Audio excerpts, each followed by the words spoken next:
O que eu gostaria de chamar a atenção hoje e que mexe com o mundo real, ou que pelo menos indica aí a possibilidade do mundo real sofrer alguma alteração no que diz respeito às relações do Estado com a sociedade brasileira, foi a aprovação ontem por 9-4 na Comissão de Constituição e Justiça do Senado de um projeto emendado pelo senador Lazier Martins, que tem como origem um projeto da senadora Maria do Carmo Alves, ela é do DEM, de Sergipe, e o Lazier Martins é do PSD do Rio Grande do Sul, que dá a primeira martelada num dique gigantesco atrás do qual se esconde o serviço público brasileiro.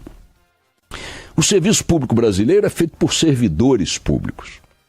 Esses servidores públicos têm um privilégio que não é comum aos trabalhadores do país, que é o privilégio da estabilidade.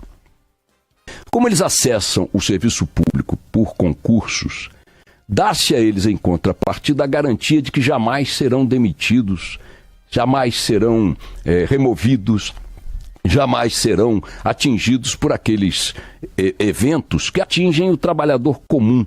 Quando o mercado está de piriri, o trabalhador comum perde o emprego, o trabalhador comum tem contingenciamento salarial, o trabalhador comum tem que se virar para demonstrar à empresa onde está trabalhando que é indispensável, que não pode ser demitido. E aí, para isso, o que ele faz? Ele trabalha melhor, ele produz mais, ele é mais assíduo, ele é mais atento, ele é mais cuidadoso e tal. No serviço público, a garantia do emprego acima de qualquer coisa faz com que o servidor olhe para o contribuinte, que é o seu patrão, no balcão do atendimento, e o trate como um traste, como uma coisa qualquer. E essa é uma realidade no serviço público brasileiro, não importa em que setores estejamos. Experimenta mover uma ação contestando qualquer coisa na Receita Federal. Você vai levar 30 anos, 25 anos, 22 anos, 23 anos e vem para lá. Experimenta caminhar com um processo para conseguir alvará numa repartição. Vem para cá, toma lá, me dá algum, não sei o quê. Experimenta licenciar uma obra, experimenta ir a um hospital público, experimenta reclamar numa escola, experimenta qualquer coisa. Vá num Detran. Peça ao Detran aí da sua cidade agilidade nos procedimentos, faça um recurso de multa, qualquer coisa.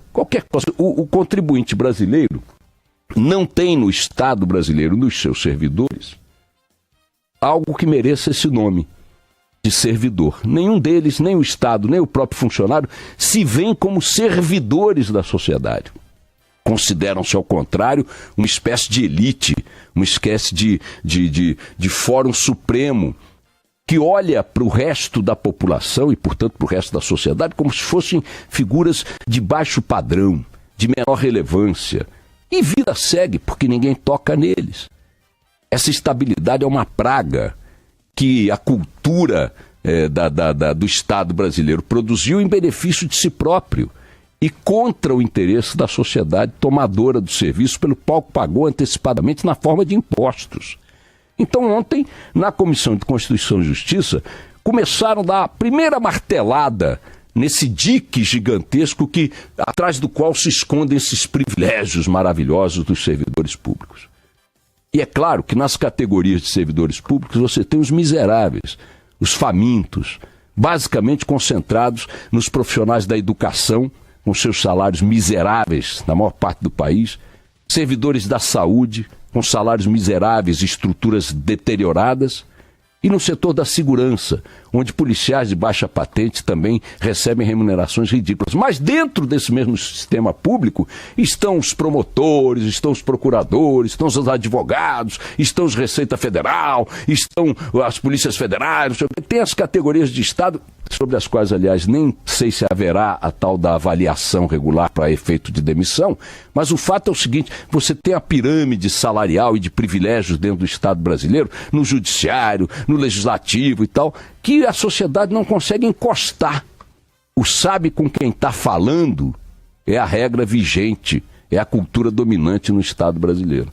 E agora, com essa decisão, segundo o texto, o desempenho do funcionário deverá ser apurado anualmente por uma comissão avaliadora, levando em conta, entre outros fatores, a produtividade e a qualidade do serviço. Ora, Quem aqui dentro da Band News FM garante um emprego se não demonstrar produtividade e qualidade de serviço? Quem no seu emprego, aí você que está me ouvindo, se não demonstrar qualidade de serviço e produtividade, assiduidade, comparecer todo dia, quem é que mantém o emprego no país ou em qualquer mercado do mundo? Por que o servidor tem que manter? Que divindade é essa?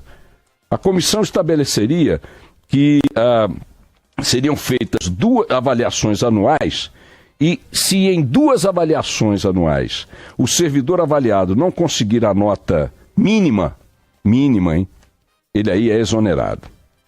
Ele tem que conseguir conceito diferente de N de nada. Se o conceito dele for N de nada, ele será demitido quando esse conceito se repetir nas 2 últimas avaliações anuais. Ou então, se ocorrer o conceito P de porcaria, que é um atendimento parcial, em 5 avaliações alternadas. Vejam o quanto ainda será preservada de garantia na estabilidade do servidor. Não é que você chegou de manhã um dia, fez uma besteira, no dia seguinte fez outra, no dia seguinte fez outra, no dia seguinte fez outra, chutou a bunda do contribuinte que está na tua porta, cuspiu nele.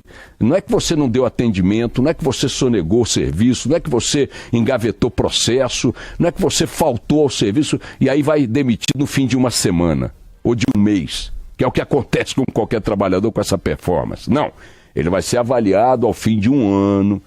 Se ele tivesse sido esse lixo como trabalhador, ainda assim ele continua no emprego. No ano seguinte ele é avaliado novamente. Aí se conseguirem novamente uma nota igual a lixo, aí ele é demitido.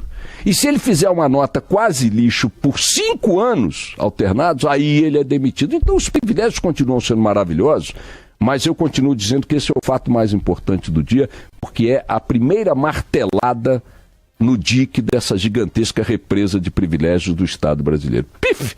Meteram a primeira martelada. Esse é um assunto que precisa ser discutido pela sociedade, precisa ser ampliada essa discussão, para que haja um mínimo de redução na distância que separa o setor público e o Estado brasileiro da sociedade que lhe paga os salários e os custeios, e as despesas. Nós, como tomadores do serviço, nós, como patrões do Estado brasileiro, não queremos pagar por trabalhadores que não correspondem ao dinheiro que nós pagamos e ponto. O resto é blá, blá, blá.